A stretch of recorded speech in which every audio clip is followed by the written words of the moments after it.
Wow, you've sent me a lot on this one. Articles, forum threads, even an academic paper. Looks like someone's ready for a deep dive on cross-dressing, huh? You could say that. Yeah. I'm fascinated by how complex it is, honestly. These sources really highlight how cross-dressing needs different things to different people. Not as simple as some might think then. Not at all. And where things get really interesting is how often the lines get blurry. Blurry how? Well, you've got cross-dressing, transgender identity. Mm-hmm. Even your sources use terms like cross-dresser and Right. femboy, or something like they're the same thing. It gets confusing fast. Right. And one article actually dives into that. Is there even a real difference between those terms, or is it more about how people choose to label themselves? What do you think? Yeah, good point. It's like throughout history, societies have always tried to put gender expression into this neat little box, and language plays a huge part in that. But human experience, way more nuanced. For some people, cross-dressing is about expressing a side of themselves that doesn't fit those old-school masculine norms. Doesn't automatically mean they identify as women, though. Makes me think of a discussion in one of those forums you sent. Someone was saying, and I might be paraphrasing here, but that being a femboy is more about embodying feminine qualities, whereas cross-dressing might be more about the act of wearing the clothes themselves. Does that track with the research at all? Definitely. One study you sent found that psychologically, men who cross-dress aren't that different from those who don't. The researchers really emphasized not jumping to conclusions or writing it off as some sign that something's wrong. Sadly, though, that's still a misconception some people have.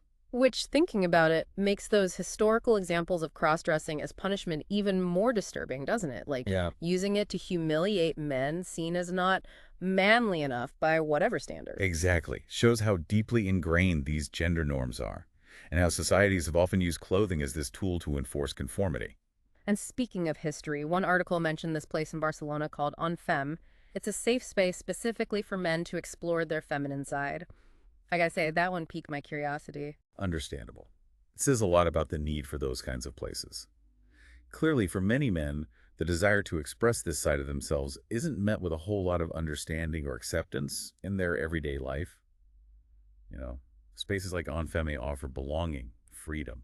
So kind of like those online forums you sent then, a way for people to connect, find their tribe, especially when what they're into is so personal, so often misunderstood. 100%. It's about finding others who get it, which can be incredibly validating. Doesn't matter what label someone chooses for themselves. That validation is huge. Okay, but even within the LGBTQ community, there seems to be some debate about where cross-dressing fits in, right? Is it a core part of someone's identity, or is it more fluid, more about exploration? And that's where things get really interesting. You've got some people arguing that cross-dressers face similar prejudices and should be welcomed into the community wholeheartedly.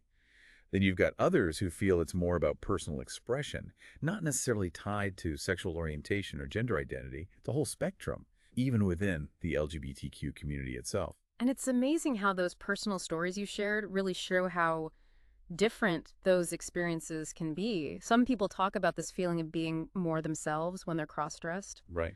One forum post even called it a psychic shift. Kind of wild how clothes can have that kind of power, huh? Totally. It's like the clothes themselves become this tool, Yeah. for self-discovery, for bridging that gap between how you feel inside and how you're expected to present yourself to the world. And that reminds me of something from that academic paper on historical cross-dressing. Mm-hmm. It talked about how in ancient Rome, clothing was this huge symbol of power, of status. And even back then, cross-dressing could be seen as this way of messing with those social codes. Absolutely. Think about a Roman citizen in their toga, instant sign of status, authority, right there. Right. So to challenge that, to wear clothes associated with a different role, a different gender, huge statement. Though not always a positive one, unfortunately. Yeah. We see how forced cross-dressing was used as punishment in some cultures. Yeah. A way to publicly shame men seen as not fitting in with those super rigid masculine ideals. Exactly. It just shows how deep those anxieties around gender really run. This fear of anything that muddies the waters, that challenges those male or female boxes we try to put everyone in. Yeah. And it's a good reminder that even though we're talking about ancient Rome, those attitudes, they don't just vanish overnight, for sure. Okay, gotta ask about something else that caught my eye in all of this. Shoot. The idea that cross-dressing can have this erotic component to it. Does that make things even more complicated? It definitely adds another layer to the whole thing. Yeah. And it's interesting, even those historical accounts picked up on that. For some people, it seems like that erotic element is totally bound up with their sense of self.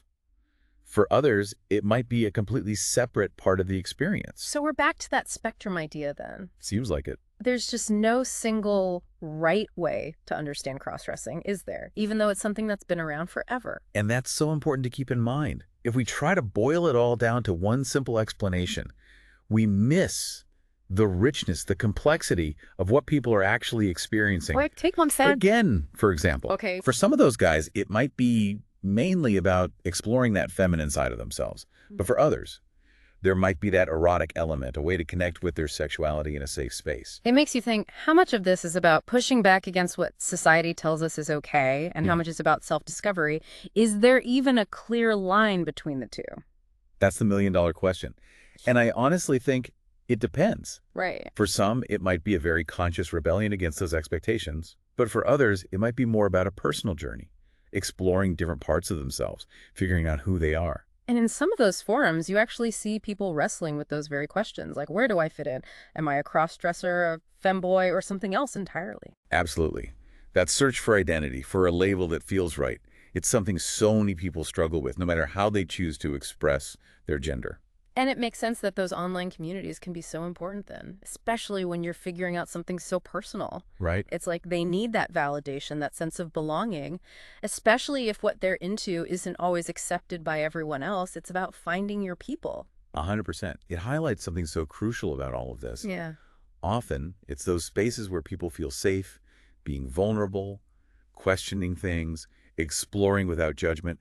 That's where real understanding, real acceptance can actually take root. You know, after all this, it really hits you how much these conversations about cross-dressing force us to confront our own ideas about gender, huh? Totally. Like, what does it even mean? How is it expressed? Why are we so obsessed with putting everything into these neat little boxes? It's a very human thing, right? Right. That need to label, to define. Right. But gender, like a lot of things in life, really, it doesn't often fit neatly into those boxes we try to make. It's like what we were talking about before with ancient Rome, how clothing was just everything when it came to their social hierarchy. There was this one quote from that research that really stuck with me. Oh, yeah. Dressing up as a woman was a private habit and had no particular legal consequences. But then, get this, it goes on to say that if, say, a magistrate, someone in a position of power, did the same thing, suddenly it was a threat to the whole state. Wild. Shows you how those in power get to set the rules, doesn't it? Right. About what flies and what doesn't. Totally. And challenging those rules, even if you don't mean to, could have some serious consequences. Which honestly is something we still see today, even if things have changed in a lot of ways. For sure. So, okay, big picture time. We've gone deep on this, looked at it from all these different angles. What's the one thing you really want our listeners to walk away with? It's a good question. I think it's this cross-dressing. It's this window into just how diverse human experience really is. It reminds us that gender identity, gender expression, it's fluid, it's complex, and it's deeply personal. And the second we try to simplify it, to stick everyone into a box, we lose sight of that. It's about so much more than just the clothes then. Way more. It's about figuring yourself out, pushing back against expectations, embracing the fact that things aren't always black and white, and ultimately finding a way to be true to yourself, even if it makes some people uncomfortable. Exactly. And on that note, maybe leave your listeners with this. If something as seemingly simple as what we wear can have that much power to define, to limit, to set us free, what does that tell us about our own power to define ourselves, to push back against those expectations? Something to think about.